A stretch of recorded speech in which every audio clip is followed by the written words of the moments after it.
जय भीम। मी शामराव दीपाजी वाकुळे, केंद्रीय शिक्षक, भारतीय बौद्ध महासभा। आपल्या सर्वांना माहिती आहे की बौद्ध जगतामध्ये गुरुपौर्णिमेला अत्यंत महत्त्वाचं स्थान आहे आणि भगवान बुद्धाला पहिलं ज्ञान प्राप्त झालं म्हणजे सम्यक समृद्धी ज्यावेळी ते झाले आणि ज्ञान प्राप्ती झाली त्यावेळी त्यांनी पहिलं प्रवचन सारनाथला दिलेलं आहे आणि तिथपासून त्यांनी म्हणजे धम्माचं बीज रोवलं आणि लोकांना धम्म काय हे माहीत व्हायला लागला आणि तो दिवस होता आषाढ पौर्णिमेचा। आणि म्हणून या धम्माचं बीज रोवल्याच्या नंतर जगद्गुरु तथागतांनी जगाला प्रज्ञाशील करुणा मैत्रीचा संदेश दिला, समतेचा संदेश दिला, बंधुत्वाचा संदेश दिला, न्यायाचा संदेश दिला। त्यामुळे ते जगद्गुरु ठरले। त्यांनीच पावसाळ्याच्या दिवसामध्ये 3 महिने वर्षावास करण्याचं सांगितलं।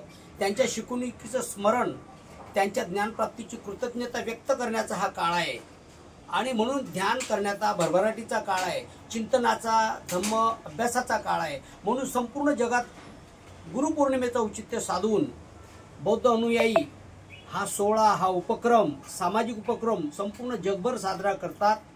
ती एक पर्वणीच आहे। म्हणून धम्म एक नैसर्गिक सत्य आहे हा सदर लेख मी सम्राट वृत्तपत्रामध्ये लिहिलेला आहे आणि तो सम्राट वृत्तपत्राने छापला आणि तो मी धम्म आणि नैसर्गिक सत्य काय आहे याची मांडणी करण्याचा प्रयत्न केलेला आहे आणि आपल्या समोर मी ते समजून सांगण्याचा प्रयत्न करतो।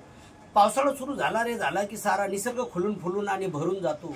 निसर्गाचे ते नयन रूप मनाला बेचैन करू लागते आणि मने आनंदाने नाचू लागते, कारण त्या अगोदर कडक उन्हाने जीव कासाविसाने लाईलाई झालेला असतो, उन्हाने होरपळून निघालेला असतो, जमिनीला ओलावा मिळतो, जमिनीच्या भेगा दिशेनाशा होतात, जमिनीत दडलेल्या गवताच्या विविध वनस्पतीच्या सुप्त अवस्थेत असलेल्या बिया कंदमुळं जागे होऊ लागतात, अंकुर फुटून वर येऊ लागतात, आपले स्वतंत्र अस्तित्व दाखवू लागतात। ओसाळ आणि उजाड रानही हिरवे मनमोहक दिसू लागते, ओहोळ नाले नद्या तुडुंब भरून वाहू लागतात, पेरते व्हा म्हणून पावसा पक्षी शेतकऱ्यांना शेड घालत फिरू लागतो, जागवू लागतो, सृष्टीचा चेहरा मोहरा विविधतेने नटू लागतो। फुले पाने वनस्पती ही निरनिराळ्या माशा पक्षी, रंगीबेरंगी सरडे बेडूक फुलपाखरे सरपटणारे प्राणी वाणी कीटक मुंग्यांचे आगमन होऊ लागते, सगळीकडे त्यांची हालचाल दिसू लागते। या दिवसात त्यांना खायला मुबलक अन्न मिळते। कीटक व पावसाचा एकमेकाशी संबंध आहे। अनेक लोक त्यावरून हवामानाचा अंदाज बांधत असतात। खरे तर पावसाचे आगमन म्हणजे सर्व सजीव सृष्टीला एक आमंत्रणच असते आणि त्यांचे ते स्वागतही करीत असते। कीटक पशु पक्ष्यांचा हा एक सुगीचा आणि प्रजननाचा काळ असतो। ते एकमेकांना प्रेमाने साथ घालत असतात। वर्षावासाचा काळ हा मनमोहक मनाला परमोच्च आनंद देणारा आहे, मंगलमैत्री वाढवणारा आहे आणि चिंतन मनन करण्याचा काळ आहे, धम्मश्रवणाचा काळ आहे, नैसर्गिक सत्य आहे अनुभवण्याचा तो काळ आहे, स्वतःला समजून घेण्याचा काळ असतो आणि स्वतःला निसर्गाशी जोडण्याचा सुद्धा आणि भरभराटीचा काळ असतो। हा चित्त एकाग्र करण्याचा काळ असतो। वर्ष म्हणजे पाऊस आणि वास म्हणजे वास्तव्य, निवासाचं ठिकाण, थांबण्याचं ठिकाण। तथागत गौतम बुद्धाच्या काळात भरपूर पावसाळा होत असे, नदी नाल्यांना अथांग पूर येत असे आणि धम्म प्रचार प्रसार करणाऱ्या भिक्खूंना अतोनात त्रास होत होता। अनेक भिक्खू पुरात वाहून जात असत, काही आजारी पडत असत, पीक पायदळी तोडल्या जात असल्यामुळे शेतकऱ्यांच्या पिकांचं अतोनात नुकसानही होत असे, जीवितहानी होत असे, असे कीटक पायदळी तोडल्या जात असत। हे तथागत गौतम बुद्धांच्या लक्षात आलं। निसर्गाचे नुकसान होऊ नये, निसर्गाचे आणि सजीवांचे नुकसान होऊ नये म्हणून त्यांनी भिक्खूंना पावसाच्या दिवसात एका जागी आषाढ पौर्णिमेपासून तर अश्विन पौर्णिमेपर्यंत 3 महिने वर्षावास करण्याचा आदेश दिला।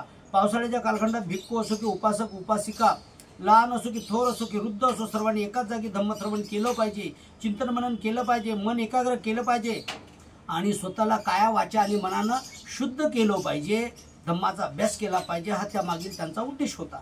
तथागत गौतम बुद्धांनी पहिला वर्षावास सारनाथ येथे केला। बुद्धांनी सुरुवात केल्यामुळे बौद्ध जगतात वर्षावासाला सुरुवात झाली। पुढील अनेक वर्षावास त्यांनी श्रावस्ती जेतवनामध्ये, वैशालीत, राजगृहामध्ये केले। वर्षावासातील ते प्रसंग आजही अविस्मरणीय ठरतात।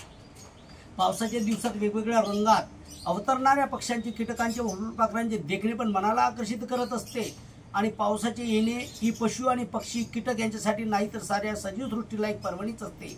पाणी म्हणजे जीवन, पाणी निसर्गाला नवे रूप देते आणि काही काळानंतर नद्या ओसरतात, लाटा येतात आणि ओसरतात सुद्धा। काही काळाने काही राहत नाही, सारखं काही राहत नाही। झाडे झुडपे वनस्पती लहानाचे मोठे होतात, काही काळाने पानझडी होते, कालांतराने उन्मळून पडतात ती झाडं।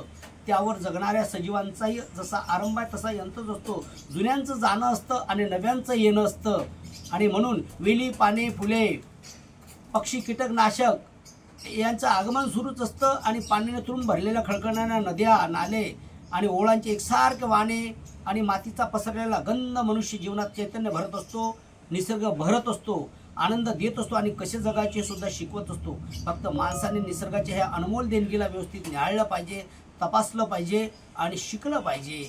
तथागत गौतम बुद्धांचा खडतर प्रवास खरा तर हा निसर्ग सानिध्यातलाच. त्यांनी शोधलेला धम्म हा सुद्धा निसर्गातलाच. पृथ्वी, आप, तेज आणि वायू या नैसर्गिक घटकांचे मानवी जीवनात अनन्यसाधारण महत्व आहे आणि ते सांगणारा महापुरुष जगद्गुरू म्हणजे तथागत भगवान बुद्ध. आणि म्हणूनच त्यांनी या जो शोधलेला धम्म आहे त्या निसर्गातला त्याचे घटक सांगितलेले पृथ्वी, आप, तेज आणि वायू हे नैसर्गिक घटकांचे मानवी जीवनात अनन्यसाधारण काय महत्व आहे हे सांगणारा महापुरुष जो तथागत भगवान बुद्ध आहे त्यांनी सांगितले की यातला एक जरी घटक कमी झाला तरी हे पृथ्वी पृथ्वी म्हणून राहत नाही. आणि पृथ्वी म्हणजे जमीन, पृथ्वी म्हणजे कडकपणा, आप म्हणजे पाणी, तेज म्हणजे उष्णता, वायू म्हणजे हवा. खरे तर ही नैसर्गिक 4 घटक मिळाल्याने तो रूपगंध तयार होतो. रूपगंध ते एकदा तयार झाले त्याबरोबर नामस्कंद येऊन मिळतो. नामस्कंद म्हणजे वेदना, संज्ञा, संस्कार आणि विज्ञान. प्राणी सजीव होतो, हालचाल करायला लागतो, प्रतिसाद द्यायला लागतो, चालायला लागतो, बोलायला लागतो, डोलायला लागतो आणि वाढायला लागतो. सर्व सजीव प्राण्यांमध्ये हे 4 घटक विद्यमान असतात. हाडे कडक रूपाने, पाणी रक्त रूपाने, तेज टवटवपणा हा उष्णता रूपाने आणि वायू हवा रूपाने, श्वासोच्छ्वास रूपाने, श्वासोच्छ्वास रूपाने. आणि म्हणून पहिला आरोग्यशास्त्रज्ञ म्हणून तथागत गौतम बुद्धाला नावरूप मिळालेलं आहे, म्हणून ते जगद्गुरू ठरलेले आहेत. आणि म्हणून त्यांनीच अनित्य अनात्म दुःख सांगितलं, या सृष्टीचं रहस्य सांगितलंय. आणि म्हणून पहिले ते महामानव तथागत भगवान गौतम बुद्ध. नैसर्गिक सत्य तथागत गौतम बुद्धांनी निसर्गकृत आणि मानवकृत घडामोडीतून हे सिद्ध केलेलं आहे. निसर्ग हा सर्वांसाठी समान आहे, सर्वांना जगवणार आहे, सर्वांना खुशाली देणार आहे, सर्वांना चैतन्य देणार आहे आणि सारे संस्कार परिवर्तनशील आहेत हे सांगणार आहे. डोळे, नाक, कान, जीवा, त्वचा आणि मन ह्या शरीराच्या 6 इंद्रियांनी ज्याची जाणीव होते, अनुभूती होते, ते पाहता येते ते नैसर्गिक सत्य. ज्याची जाणीवच होत नाही त्याला नैसर्गिक सत्य कसं काय म्हणणार. डोळ्यानं रूप पाहिले की ते कशाचे रूप आहे याची खात्री होते. कानाने कोणाची चर्चा ऐकली, आवाज ऐकला की त्यावर विश्वास बसतो. जिभीने एखाद्या पदार्थांची आंबट, तुरट, खारट, गोड अशी चव कळते, त्याबद्दल खात्री व्हायला लागते. नाक या इंद्रियाने सुगंध की दुर्गंध खात्री याची खात्री व्हायला लागते. त्वचेने स्पर्शाची जाणीव व्हायला लागते आणि मनाने मात्र विचारांची जाणीव व्हायला लागते. आणि म्हणून 6 इंद्रियांची ओळख होते. हेच तर नैसर्गिक सत्य आहे. या नैसर्गिक सत्याचे दुसरे नाव धम्म आहे. या सृष्टीतील कुठलीही गोष्ट कायम नाही. बुद्धानं सांगितलं की ते क्षणभंगूर आहे आणि बदलणारी आहे. तथागत गौतम हे मानव कल्याणाचे नैसर्गिक सत्य जवळपास 45 वर्ष गावोगाव फिरून सांगितलेलं आहे आणि जगाच्या कानाकोपऱ्यामध्ये त्यांनी सांगितलंय. प्रज्ञा म्हणजे शहाणपण आणि करुणा म्हणजे शुद्ध प्रेम. प्रज्ञा म्हणजे शहाणपण म्हणजे समजदारी. प्रज्ञा म्हणजे योग्य अयोग्यातला फरक समजणे, हे नैसर्गिक सत्य आहे. चुकीचे वागणे अनैसर्गिक सत्य आहे, असत्य आहे. ते जाणून बुजून कुणाची फसवणूक करणे, रागाने द्वेषाने बोलणे, जे बोलायचे ते न बोलणे, जे न बोलायचे ते बोलून वाद वाढवून घेणे अनैसर्गिक असत्य आहे. कळत असूनही न कळल्यासारखे वागणे हे अनैसर्गिक आहे म्हणजे असत्य आहे. साधे उदाहरण घ्यायचे झाले तर झाडावर पिकलेलं फळ जर असलं तर ते नैसर्गिक सत्य आहे. परंतु नैसर्गिक म्हणजे ज्याला अनैसर्गिक कसं आहे की ज्याला पिकवल्यानंतर जे फळ बाजारामध्ये येते ते अनैसर्गिक आहे म्हणजे रासायनिक क्रिया केलेलं असते ते फळ. म्हणून करुणा म्हणजे शुद्ध प्रेम, दया, माया, जिव्हाळा, आपलेपणा, आदर, संयम, अनुकंपा ही करुणेचीच रूपे आहेत. दुसऱ्याला झालेलं दुःख ते आपलं दुःख आहे असं समजणं हे मानवी स्वभावातील नैसर्गिक सत्य आहे. पण उलट क्रूरता, निर्दयता, अपमान, परकेपणा, अनादर हे अनैसर्गिक असत्य आहे. सहज आणि गोड बोलणे, खरे बोलणे, हे जे ऐकलं तेच बोलणे, जे न ऐकले ते न बोलणे म्हणजे नैसर्गिक सत्य आहे.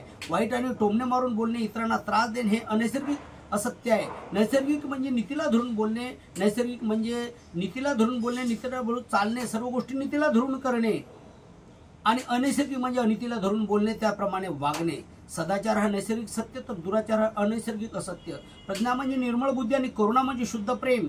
म्हणून प्रज्ञा आणि करुणा या दोघांचा पूर्व मिश्रण म्हणजे तथागत भगवान बुद्धांचा धम्म एक नैसर्गिक सत्य आहे.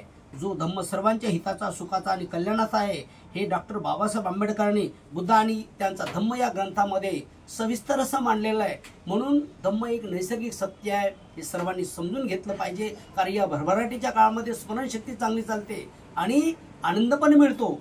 आणि या वातावरणामध्ये जसा निसर्ग बहरत असतो, फुलत असतो, तशा प्रकारचं आपण जीवन पण फुललं पाहिजे आणि या निसर्गापासून धडा घेतला पाहिजे. अशी मी आशा व्यक्त करतो, सदिच्छा व्यक्त करतो. सर्वांनी तथागताचा धम्म समजून घ्यावा, ही अशी एक विनंती मी आपल्या सर्वांना करतो. जय भीम, जय बुद्ध, जय भारत.